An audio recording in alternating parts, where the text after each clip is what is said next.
सकते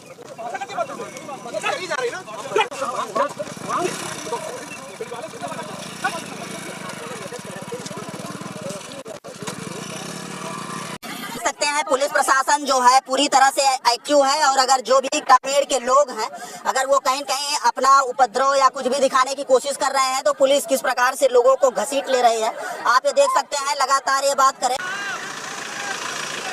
सीएम साहब बुला रहे हैं आपको लोग।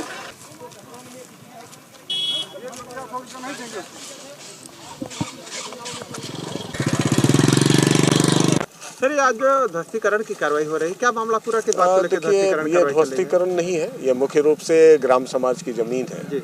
उस जमीन पर कुछ अस्थायी झोपड़े रखकर इसको बाधित किया गया था, तो उसे साफ किया जा रहा है और उसे पुनः ग्राम समाज के अधीन किया जा रहा है। ये एक रेगुलर प्रक्रिया है और इस तरह की कार्रवाई जिसमें कि ग्राम समाज की भूमि पर कब्जा किया गया हो, ये हम करते रहते हैं और अगले दिनों भी ये होगी। उसी प्रक्रिया का एक अंग है। सर, कब से ये कब्जा था?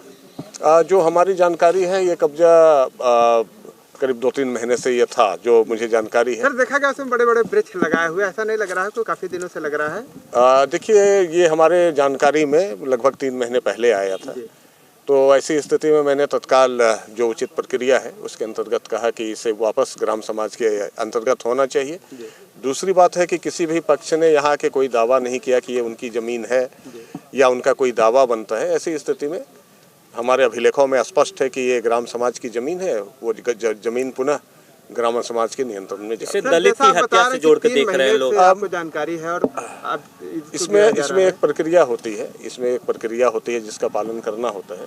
सर, उसी के अंतर्गत कब्जा किया गया था? इसकी स्पष्ट रूप से मैंने जैसा कहा कि किसी ने इसका दावा नहीं किया है, इसीलिए मैं स्पष्ट रूप से, ये लगभग 1 बीघे जमीन है, 1 से सवा बीघे जमीन है।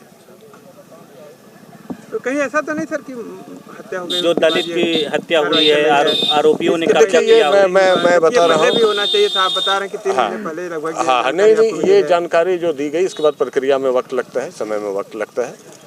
ये एक रेगुलर प्रक्रिया थी, उसके अंतर्गत ये कार्रवाई हो रही है। ऐसी और कार्रवाइयाँ होती रहेंगी। बिल्कुल, मैं आपको निश्चिंत रूप से अवगत करा रहा हूँ कि जहाँ पर भी सरकारी जमीन पर बंजर हो, तालाब की हो या कोई भी सरकारी जमीन हो, उस पर एक अभियान अभी राज्य सरकार की ओर से भी निर्देश है और एक प्रक्रिया है, कानून भी है। लोग कहेंगे सर कोई घटना होती तब प्रशासन जागता है। नहीं, ऐसी कार्रवाइयाँ हमने अभी कई गाँव में की है। सर जी, देखा जाता है कि कानगो नेपाल मिलके जमीन के नहीं, ऐसा अगर कोई आरोप जिसकी पुष्टि होती है तो निश्चित रूप से कार्रवाई होगी, लेकिन ऐसा कोई मामला मेरे सामने नहीं है। लोग तो ये भी कह रहे हैं कि आरोपी के घर बुलडोजर चलना चाहिए केवल। देखिए, नहीं, किसी के कहने से नहीं होता है। जो कानून बोलेगा, जो प्रक्रिया होती है, उसी के अंतर्गत जो भी कार्रवाई होगी, पुलिस विवेचना कर रही है, उसी के अंतर्गत कार्रवाई होगी। सर, क्या इस घटना में कुछ जानकारी मिल पाई है कि घटना क्यों हुई, रीजन क्या रहा? देखिए, इसके संबंध में अन्वेषण अभी चल रहा है, अभी प्रारंभिक स्तर पर जांच है।